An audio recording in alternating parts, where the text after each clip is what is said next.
Hi, everyone. This is AJ Woodhams, host of the War Books podcast, where I interview today's best authors writing about war related topics. Today, I'm so excited to be talking to Karen Baum Gordon about her new book, The Last Letter: A Father's Struggle, A Daughter's Quest, in the Long Shadow of the Holocaust. Karen is a graduate of Harvard College and Columbia Business School, and she co founded Strategic Horizons, an executive coaching and management consulting firm. Karen is a Dallas native, and now she lives with her husband and Black Lab in Brooklyn, New York, and South Hero, Vermont. She's an active member of Brooklyn Heights Synagogue and recently served as president of the congregation. Karen, how are you today? I'm very well. Thank you, AJ. Wonderful. Well, thank you so much for being on the show. I really enjoyed your book. Really enjoyed it a lot. It really moved me, and your father's story and your family's story. It was really incredible, and your story researching the book. So maybe if you could just start off real quick. So your book is framed around a series of letters written by your grandparents and your father, and it's really your journey to understand your father's life and what led him to attempt suicide actually in his 80s. So maybe we can just actually start off with that late in life suicide attempt to give a little context to this journey. So, yes, my dad at the age of 86 attempted to take his own life after writing a note that said, "I am a tortured soul." And really, the genesis of the book was my solving a mystery, which was that mystery. What drove him to say, "I am a tortured soul," and to make that attempt? He was the most extroverted in the world kind of guy. So it came seemingly out of nowhere. And my dad had come to this country at the age of 21 from Frankfurt, Germany, leaving behind his parents. His sister had emigrated to Palestine, and he became a part of the American Army and then a naturalized citizen, and then went back to participate in the liberation of Buchenwald.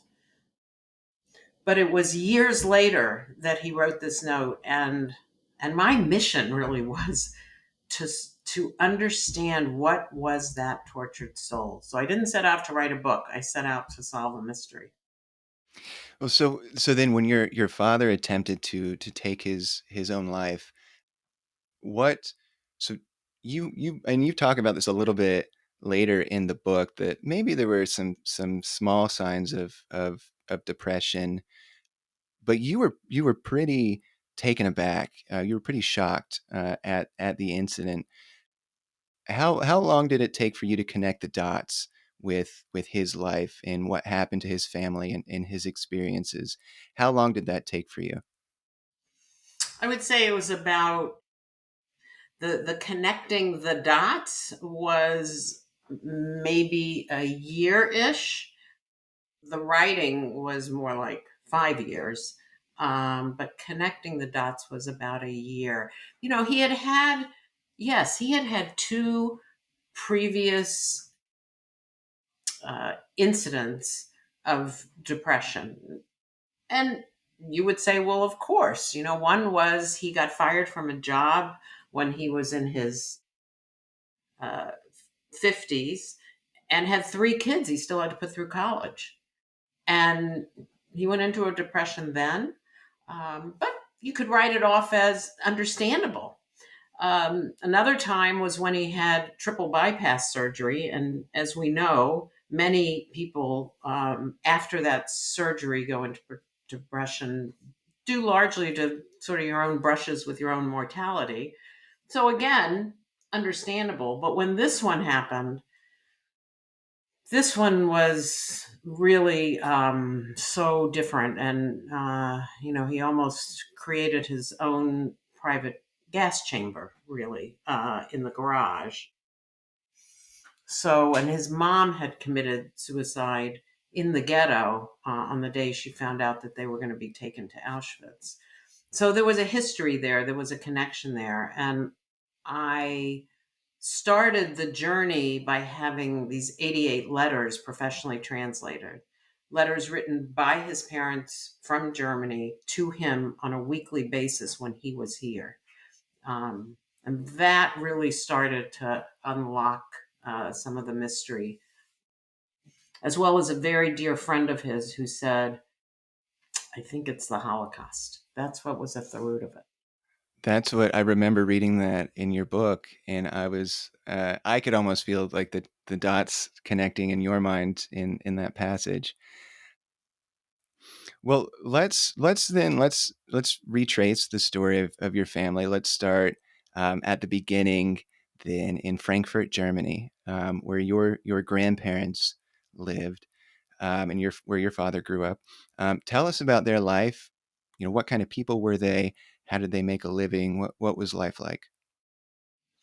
So they were what we would call sort of middle upper class family, Jewish, in that my grandmother was the great niece of a founder of Reform Judaism. So she was what we call Reform. My grandfather had grown up um, Orthodox in a town outside of Frankfurt.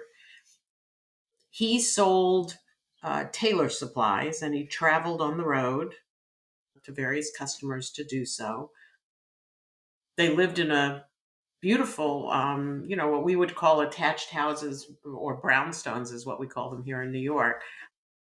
And they lived on a couple of floors in this apartment building. And they had quote unquote, a good life. My dad went to a good school. They call it a gymnasium. He went to the Musterschule.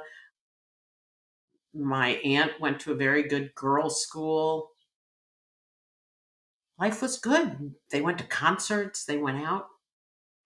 And so your family is a Jewish family, of course. You write several times that, and uh, this is a common thing, but you write several times that they considered themselves Germans first and Jewish second, right? Exactly, AJ. In fact, my father's voice for many years was at the Museum of Jewish Heritage here in New York, saying those words over in a sound and light show. And he used to recount that. They felt they were Germans first because why? My grandfather had fought in World War One. He was a good German. And when Hitler was coming to power and the signs of anti Semitism, they were like, this is going to pass. And we're older. They're not going to bother with us. We're good Germans. And it wasn't until obviously 1936 when my dad came here that they finally said, gee, maybe you should go. My aunt had already gone to Palestine. She had always wanted to go to Palestine. She had a boyfriend who was Zionist. So she had already left in 34. And they thought, well, you're younger, my father, you should go. And they worked very hard to get him an affidavit to come over. And yeah, you're in 1936 is when your father comes to America, and this is something I thought was striking is that your grandparents were so supportive of him leaving and going to America, yet they themselves in their letters, especially your grandmother's letters, just very much the feeling that they weren't worried about the situation in Germany. I wonder how did your father comes to America. How did he feel about? So he grew up in Frankfurt, had somewhat of an enjoyable upbringing, as far as I could tell. How did he feel about being in America while in the late 1930s his parents were still in Germany? I think he must have been terrified. He landed here with a Leica camera, and that was about it, and a trunk full of some clothing, including a tuxedo, just in case he needed it. Didn't speak great English, had been taking some English lessons. and really had to make it on his own, and was using connections of connections of connections to get a job, to find an apartment. He ended up sharing an apartment on the Upper West Side with somebody else from Frankfurt. He ended up getting a job as a stock boy in a shoe company. He spent his career in shoes. Meanwhile, his parents were saying, anything happens, we'll take the last train out. And my father has said he had a sinking feeling when he said goodbye on that train platform that he would not see them again. And in their letters, so we have to remember that the letters, these letters were written from November 1936 weekly until July of 1938. Then there's an inexplicable 3.5 year gap in the letters. I just don't have them. I have a theory about that, which I'll mention in a moment. And then there is, quote, the last letter written the 4 or 5 days before they were deported from Frankfurt to the ghetto in Poland. And those letters, every letter was censored. So you really had to read between the lines. So my grandmother would say things like, yes, we celebrated the chancellor being installed tonight by going to the movies and had a good laugh.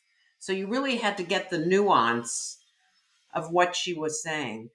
But you're absolutely right. For 3.5 years, at best, there was ambivalence about leaving, but otherwise, there was, this is what I made for dinner, and this is where I'm going, and this is who I saw and who I ran into. The last letter is desperate. And my theory is that there's 3.5 years worth of letters missing. I believe they must have been cries of desperation. I know they existed because my father, in some writing, referred to letters of the 40s. So I know they existed, and I think they must have become desperate. And then it was too late. And this is in your book, this is the letter that's written on a typewriter. Is that The correct? last letter was The written on a last letter. typewriter. Yeah, I read that several times. It really stuck out to me. And it really moved me. I'm kind of getting goosebumps thinking about it right now. Well, before we get to that, let's talk a little bit more about the situation in Frankfurt, maybe from 1936 to 1938, because those are the majority of the letters that you had. Tell us a little bit about the Jewish community in Frankfurt. What were the types of challenges in 1936 leading up to 1938? What were the types of challenges they faced, and how did those challenges progressively get worse? So, it was an insidious chipping away, AJ. That's what it was. So it was, gee, we can now walk through the park, but we can't sit on the park benches. We can shop, but we can shop only on certain days. We can shop only on certain days and only buy certain foods. I mean, that's what was happening. Now, my grandmother didn't write that because, again, the letters were censored. However, I did the research of, seeing what the history was that they were living in, and that's what they were living in. They they loved going to concerts, and they were very cultured. And there became a time when they could only go to concerts performed by Jewish musicians. And then it became they couldn't go to any concerts. They could only go to doctors who were Jewish. And then it was you couldn't go to any doctors. So it was a chipping away. And for my grandparents, they lived in this lovely home, which I have seen. And then they were forced to leave that. I believe they were evicted and went to another residence. I've been in all of their residences actually, except the last one that was bombed out. So they had to move twice. They moved to another residence, and then they had to move again. And this was all between 1937 and 1938. So in 1938, they moved yet again, and they had to take in a boarder because to make ends meet. And that wasn't unusual. So imagine this sort of what I would call a proper couple. And now they had to have somebody living. It wasn't a separate apartment. They were living in a room in their house. I got from reading the letters, I got the feeling that your grandparents were very cultured people. They enjoyed art, classical music. Your grandma in particular, she like the way she writes is like she writes very eloquently. She's a good writer. So then I guess talk about then this gap after 1938 where there aren't really any letters. Talk about your grandparents' life in Frankfurt and what you believe through your research, what you believe to be going on. So, from what I learned, again, their lives became smaller and smaller and more restricted. They couldn't go out. There were curfews. Their community became the people in their building, which was, 3 floors. The last place they lived, it was 3 floors. Interestingly, each of the 3 floors had a couple who had a son who was in America. Kind of unbelievable. And they would wait for the letters from America. I mean, their lives revolved around that. Their connection to the outside world became their radios. My father and his sister, for the 25th anniversary of my grandparents, sent them a radio. I think it was in 1936 or 37. And that was such a great gift. My grandmother writes about it. But in the late 30s, I can't remember which year it was. It might have been 1940 even. They had to turn in their radios. Everybody had to give up their radio and they had to stand in line. And what day did they have to do that? On Yom Kippur, which is one of the most hallowed and important Jewish holidays. That day, they were forced not to go to synagogue, but to stand in line to turn in their radio.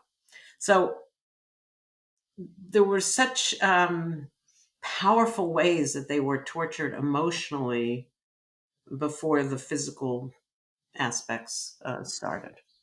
Yeah, and all the while, your father in America, obviously he's even though you don't have the letters, there's he's still corresponding. The letters that he does get, your grandparents are very. There's one in particular where they send photos of themselves looking as if everything is fine, nothing is wrong here, where it almost, as if to prove that we're okay and we're fine. But your father knew that that couldn't be the case.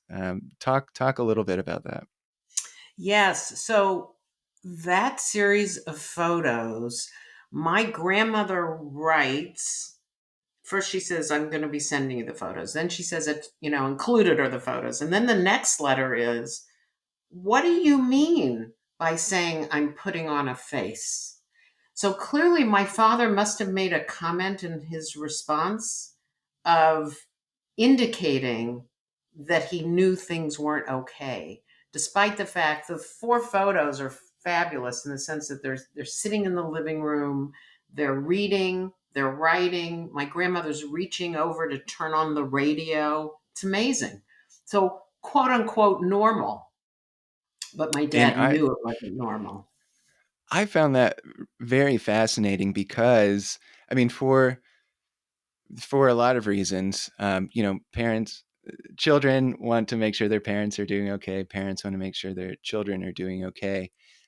But it seemed like up until that point, there had been such, as you said, ambivalence towards what was going on, and the fact that they were sending these photos to prove that things were fine. You get the sense that they knew things weren't fine, and they felt so compelled to send photographic evidence to try and make their son feel better. I was very moved by that.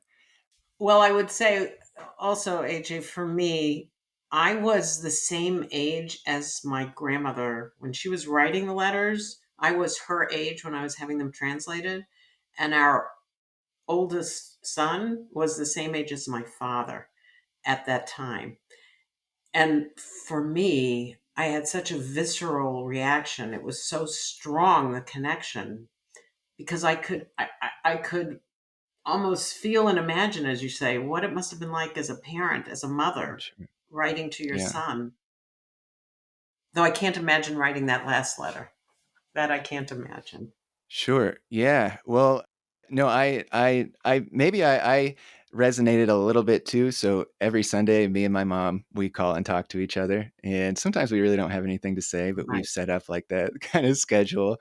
And so like there are a lot of things that really just that humanize this story so much for me personally. Let's talk about your father and what you through your research and through what you were able to find.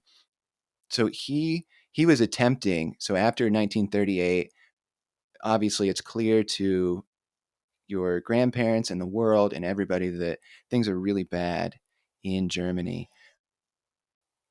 So your father, talk about his attempts to try and get his parents out of Germany. So the one piece of quote proof I have is something called a transmigration voucher.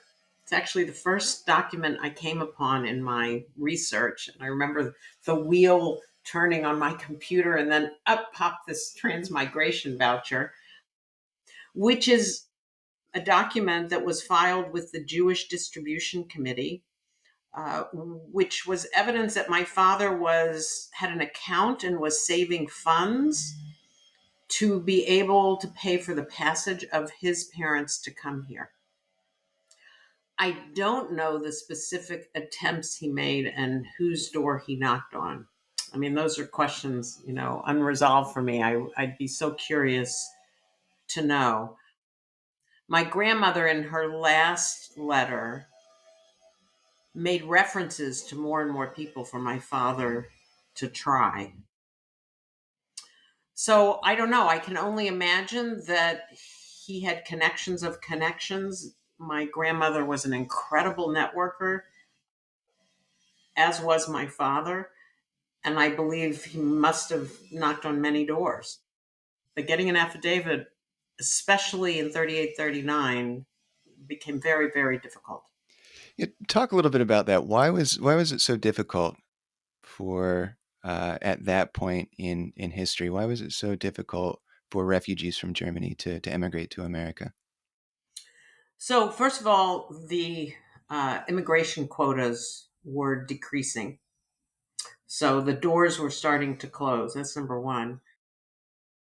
Secondly, there was I can't remember the exact wording, but there was a from Truman who said something like, you know, uh, we need assurance that those coming in will not be a liability. And the words changed from possible to probable or something like that, which sounds like a non event, but it was a big event. And it meant that people who gave affidavits really had to be clear about how much they were willing to support this person. There was an amount they had to show, and they had to basically guarantee that this person would not become, a public welfare issue. So so then let's talk about the last letter. So it's 1941. Your father's been trying to get his parents to America. They've sent letters by now clearly indicating that they're desperate. They need they're trying to figure out ways to get out of the country. Tell the story about what's in that last letter and then the context around it. So, in that last letter is my grandmother's plea that says, "You are our only hope. You have to get us out. You must get us out. And get us out translated into whether it's going through Lisbon or going to Cuba. It was whatever works, but it's all on you. And clearly, you have been there long enough. You, her son, my father, you have been in America long enough. You can make this happen. All our hopes are on you. I believe that my father carried those words with him for a lifetime. I believe none of us who knew him ever knew he held that inside. And I do think that is the essence of his attempt at the age of 86. A man who's the rabbi of the synagogue I grew up in and knew my father well. He wasn't the rabbi when I grew up at the synagogue. Rabbi David Stern, wonderful, and he said to me, he said, what makes your book different is that with survivors, we want to say, attaboy, attagirl, you made a life for yourself. You did it. You got there. And he said, what you talk about is surviving the surviving every day. And I really believe that my father, back to your question, he carried the content of that last letter with him every day. And he was surviving the surviving every day until he just couldn't. It's so so that's so powerful. And again, I said I read that last letter a few times, and you when you're obviously your book is called The Last Letter, so this is kind of a big buildup in your story. And for the reader, from the reader's perspective, when you get to that point in the book, you're like, this is it. This is why. This is the guilt that your father, Rudolph, this is the guilt that he had that stayed with him for a lifetime. And again, going back to thinking, imagining yourself in a situation like that, I imagined, what if I got this letter from my parents and I couldn't help them? How would how would the rest of my life, how would that be? And so I thought that was so powerful. Tell me a little bit about your reaction when you read that letter for the first time. Ah, so the translation of that letter was what I call my first emotional punch in the gut in my process. It was August 31st, 2009. It's good to keep a journal. I was keeping a journal. Unbeknownst to me, there'd be a book.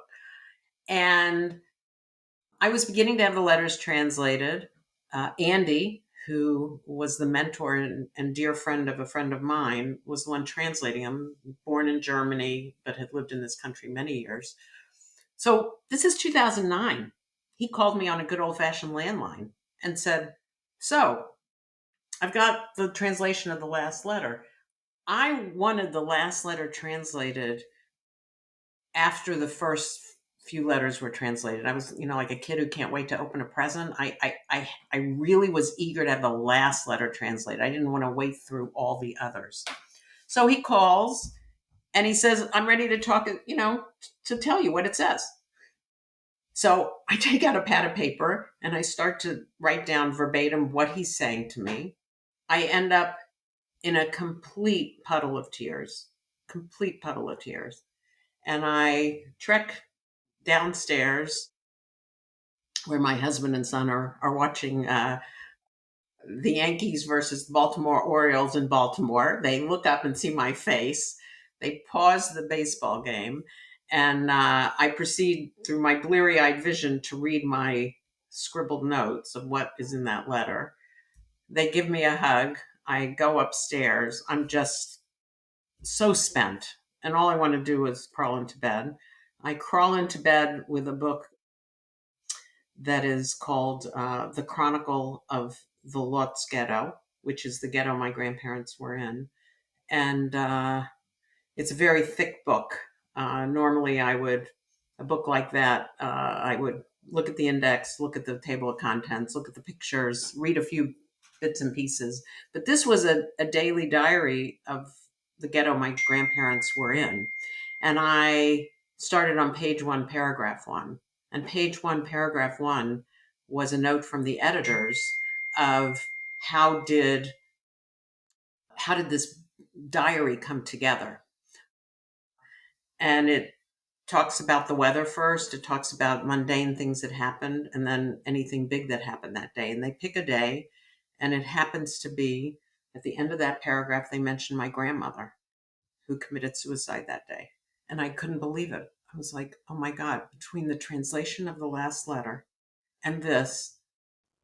So when you got the translation of this letter, did you immediately tell others what it said? Were you able to talk about it?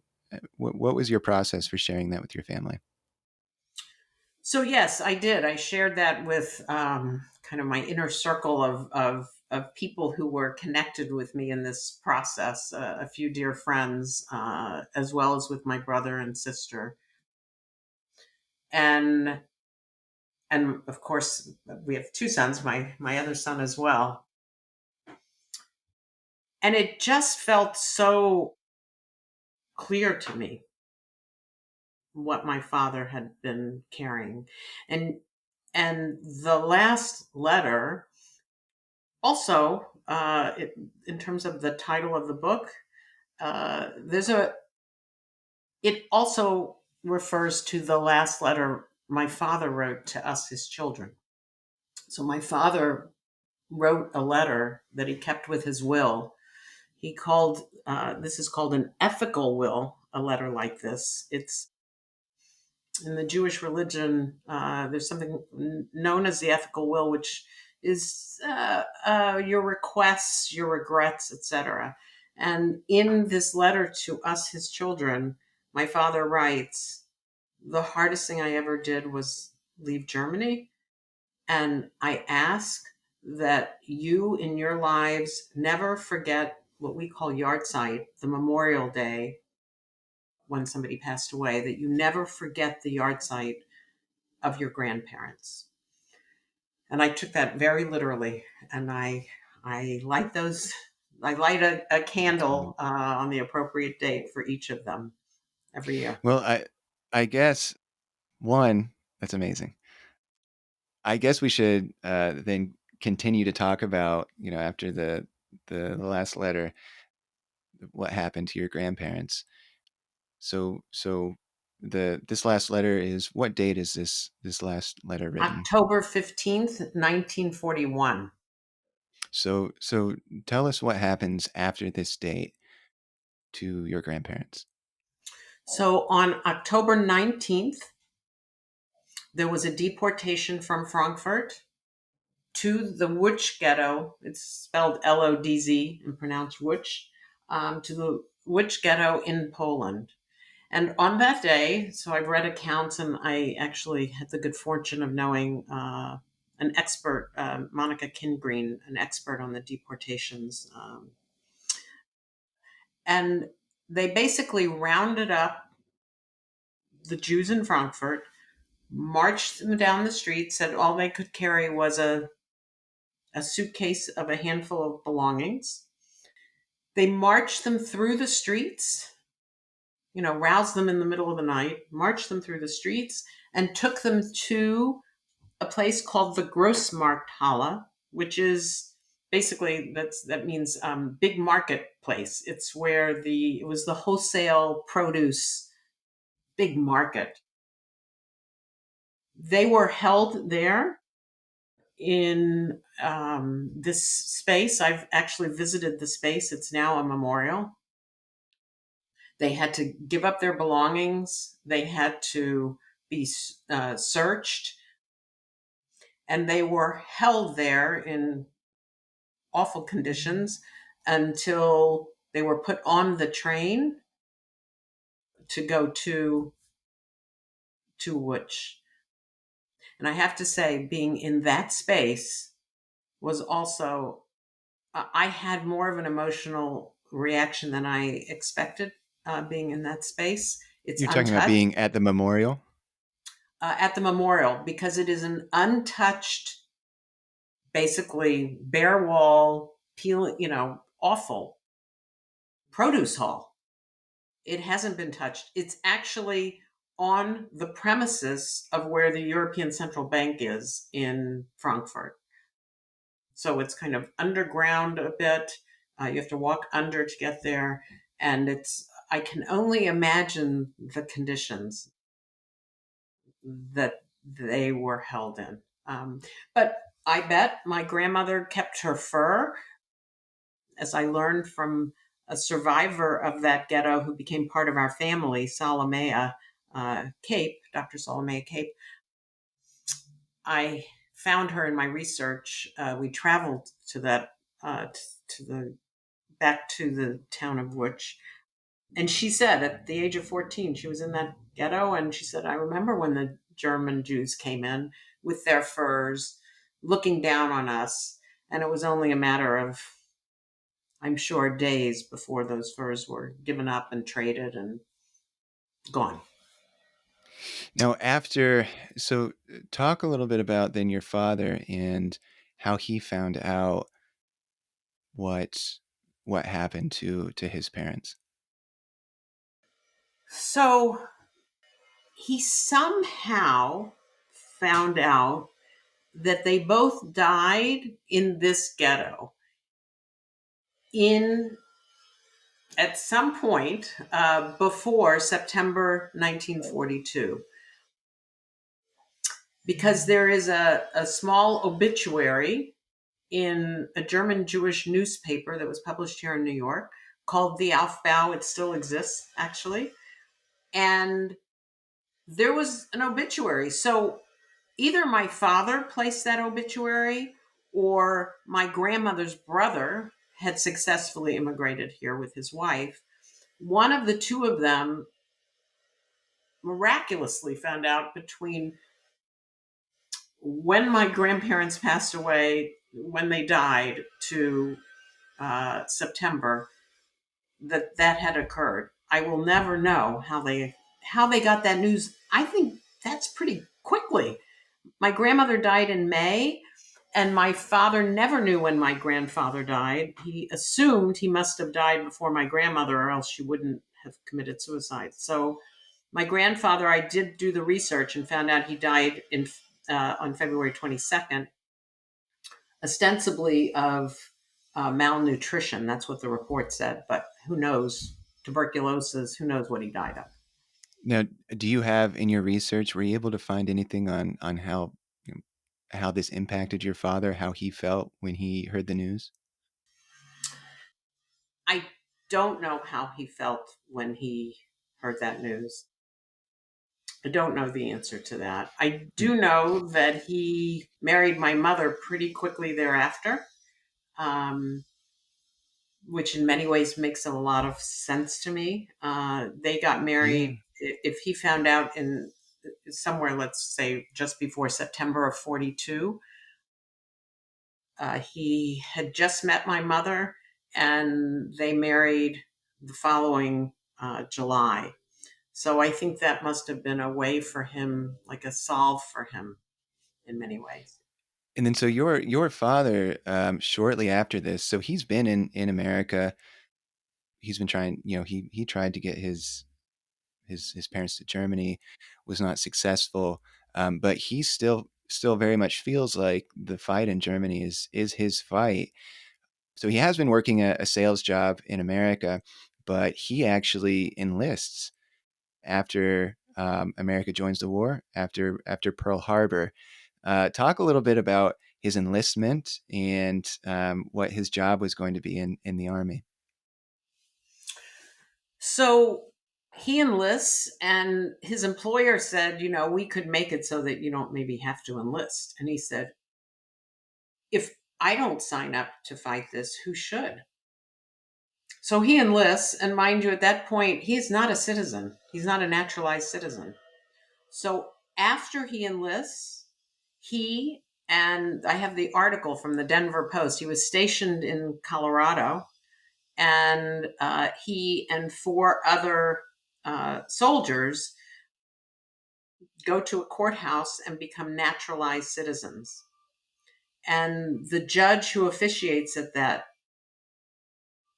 ceremony says it is against his better judgment to do this, but he's doing it under strict orders. He has no proof that these men in front of him are not spies, but under orders, he will follow through with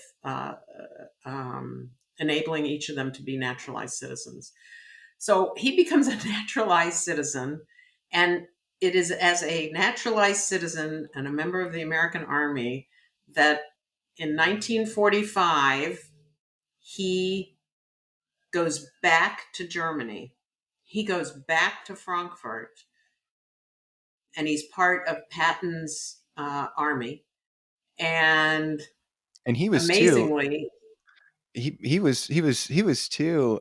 What I thought before he shipped off, he was a member of what's known as the Ritchie Boys, which was the Ritchie Boys, very yes, very talented German Germans who emigrated away from Germany that the American government thought could be a real benefit to translating interrogations, of collecting intelligence.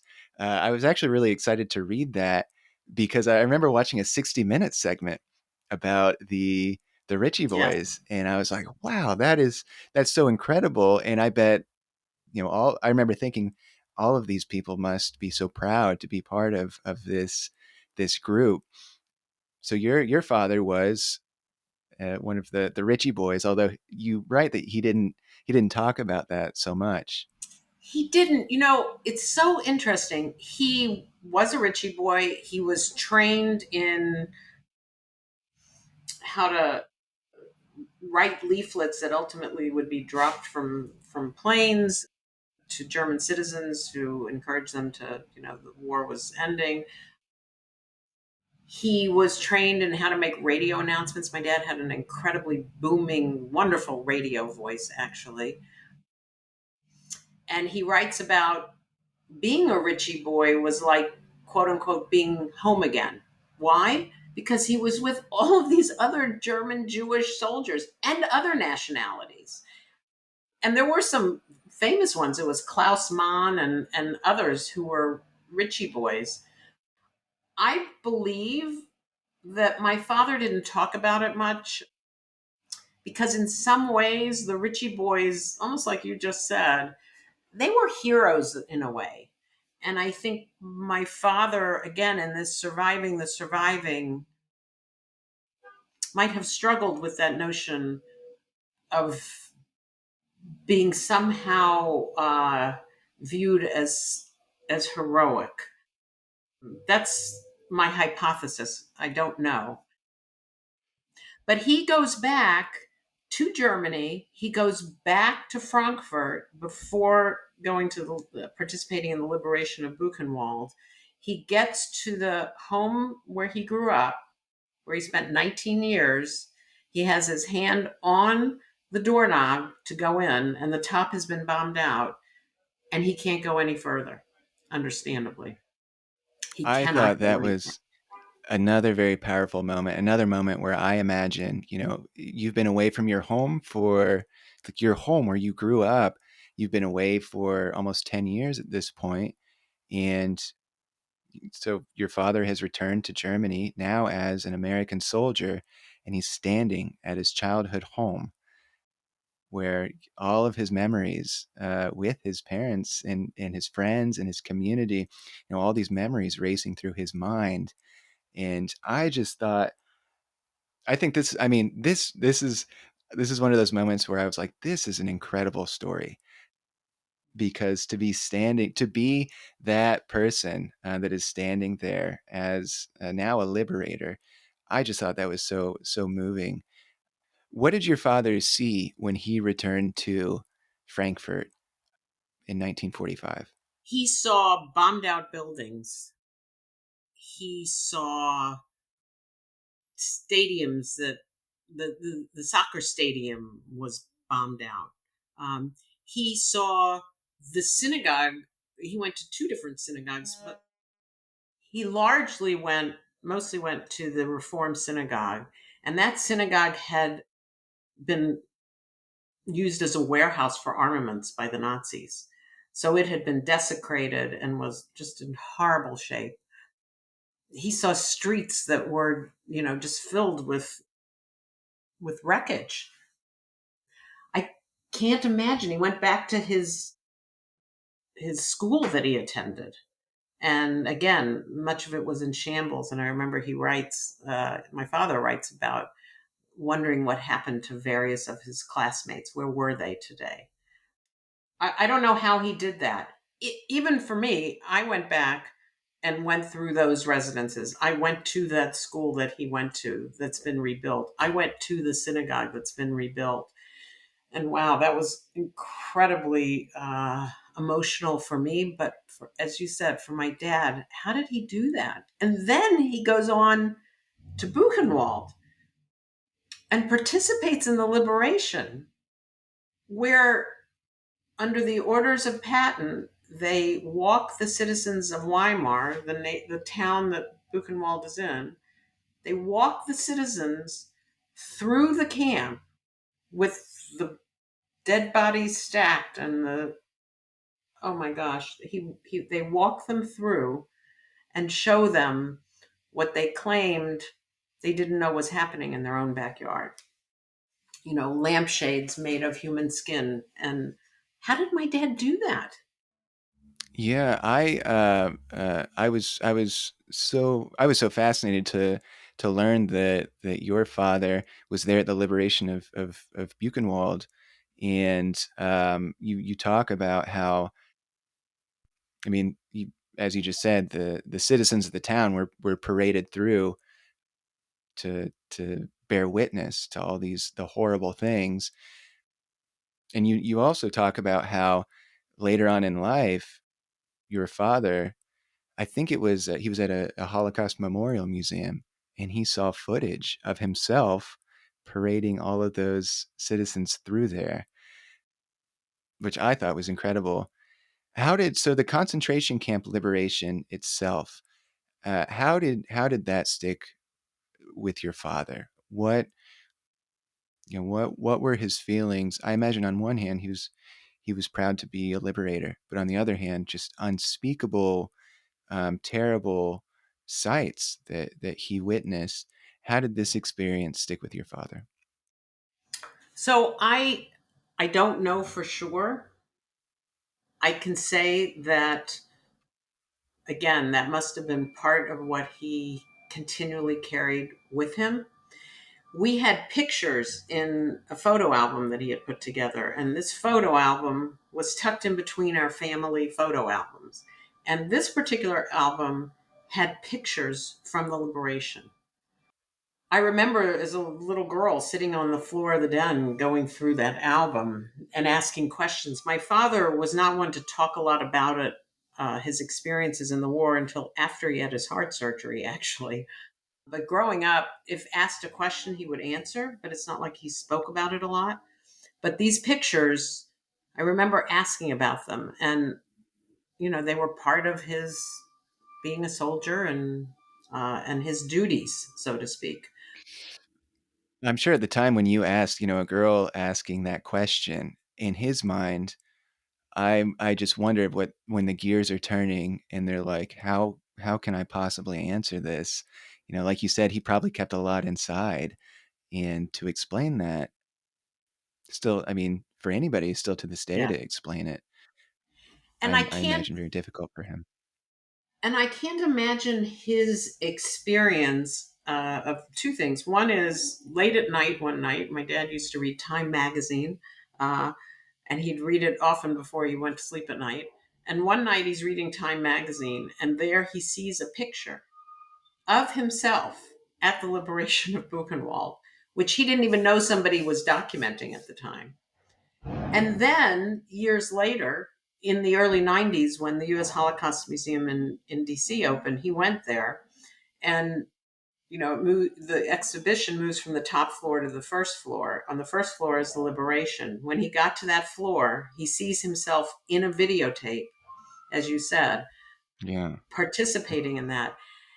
And what's incredible is that there's a picture of my father pointing to himself in the picture of the liberation. And he has a big smile on his face. He's pointing to himself, has a big smile on his face, and a life-size picture of a life-size version of that picture is hanging in the Dallas Holocaust Museum. And I always feel like when I see that, my father smiling, pointing to himself at the liberation, it is the ultimate in surviving the surviving. Like, how does he do that? Yeah. I mean, it's just, and I mean, I think anybody looking, well, let me get to that in a second, actually. I'm going to come back to something, but let's finish with your father's time in Germany. Now after he participated in the liberation of Buchenwald, he's in Germany and he really feels a lot of anger towards Germans at the beginning. Talk a little bit about that and why he felt that anger. Yes. So I think at the beginning, he felt like every German was responsible.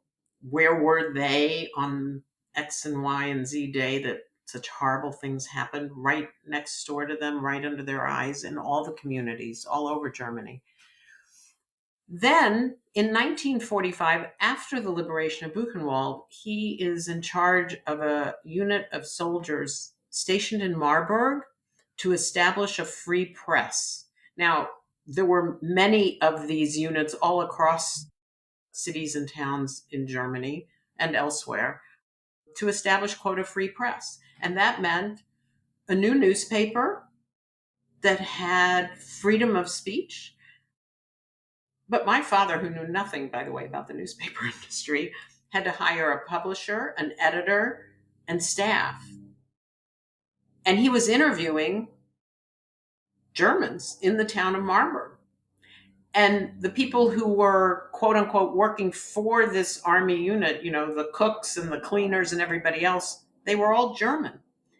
And my father writes about how he, in that process of interviewing people, he believed there was no such thing as what we call collective guilt, meaning all are guilty. He actually says, I learned that these are individuals, and he was able to see them as individuals. And he was able to go back to Germany. Oh gosh, I think he and my mother went back 3 or 4 times. But, there's a great quote by Rabbi Abraham Joshua Heschel who says, some are guilty, all are responsible. And that's a very different take. And I believe that my father would have agreed with, but not Yeah. guilty. And their children are not guilty. Elie Wiesel talks about that only the guilty are guilty. Their children are not guilty. Yeah, I thought that was very powerful as well. That I because I could understand that completely. To be to be so upset at all of these people who just kind of stood by as a whole, their friends and neighbors as they were rounded up and carted away by the Nazis. Well, let's talk about your father's post-war life back in America. And from the story that you've told about your father and his experiences in the war, I think just about anybody would say your father was a hero. I mean, Mm. he was an American soldier who was an immigrant from Germany, a Jewish immigrant who decides that, like you said, this is his fight, goes back to fight Hitler and the Nazis, and participates in these liberations and all these incredible experiences. And so outwardly, as we see somebody like that and we're like, my gosh, like this is a hero. This is somebody who is, you know, the the archetype of, what it means to fight evil. But as you say, your father didn't view himself like that. Talk a little bit about kind of how he viewed himself in this post-war life, and how that over the years, how that kind of contributed to his depression, and then ultimately the attempt on his life.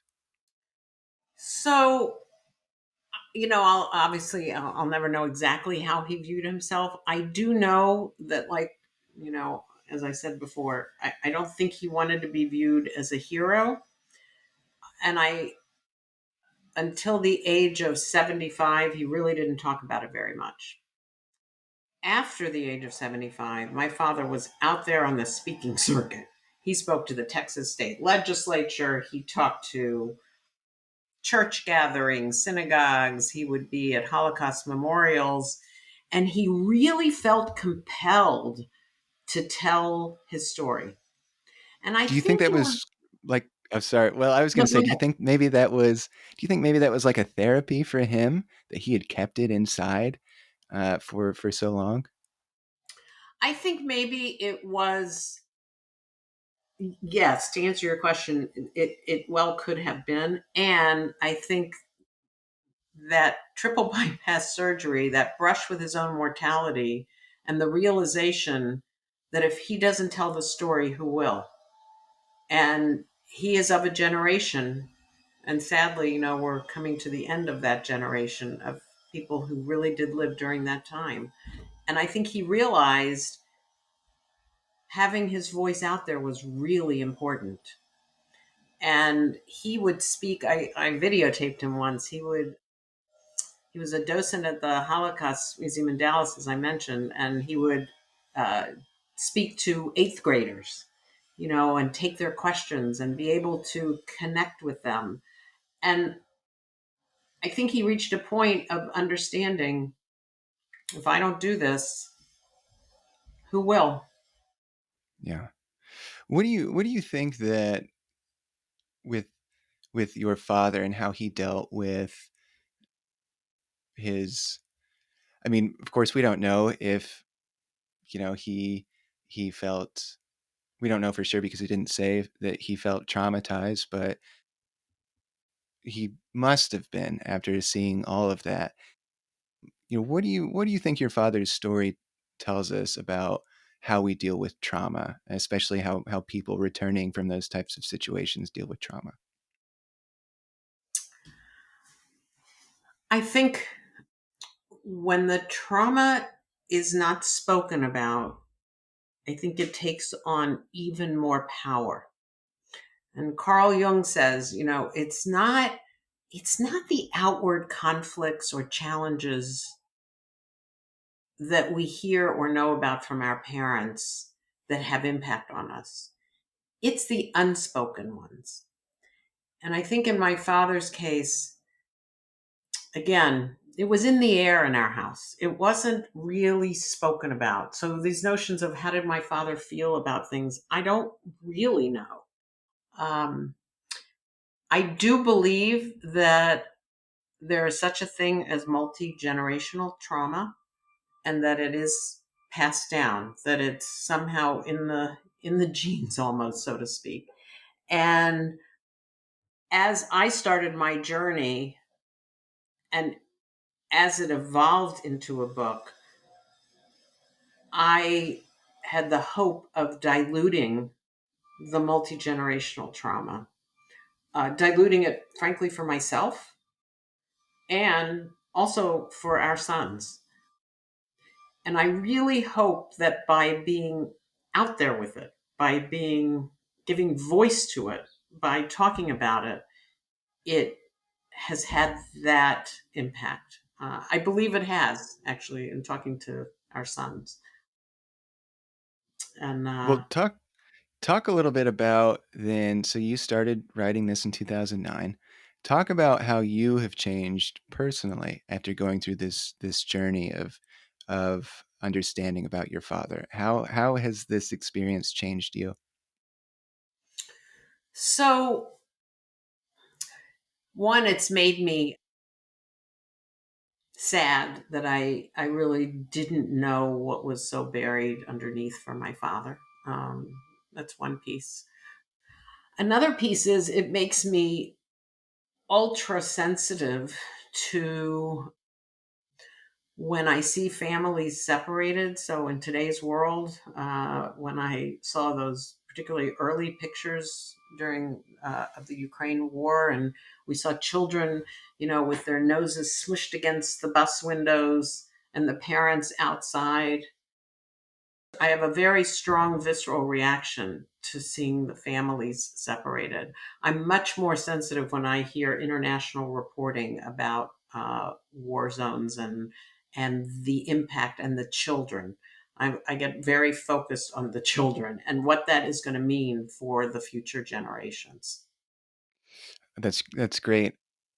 That's that's amazing. Well, on that same topic here, why do you think this story is important? I think this story is important for a number of reasons.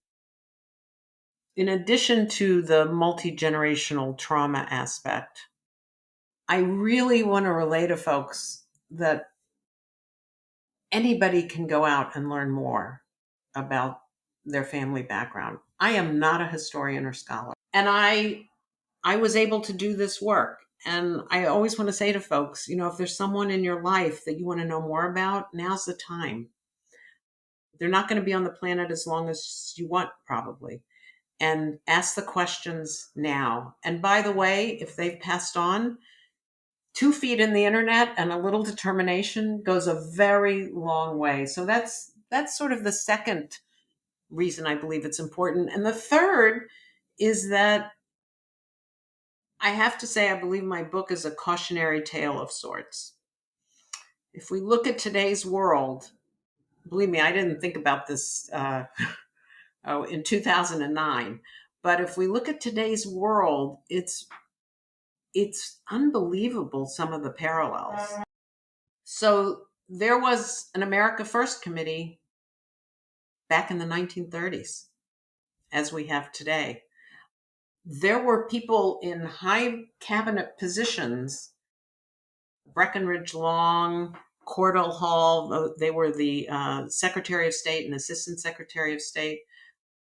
They were making sure those immigration quotas became lower and lower. It's kind of uncanny when we look at our world today. Likewise, as I mentioned before, rights were sort of insidiously, chipped away at one by one. And when we think about today's world, whether it's, I mean, what comes to mind most recently and strongly is voting rights. That's just one way to start to chip away a little bit here, a little bit there.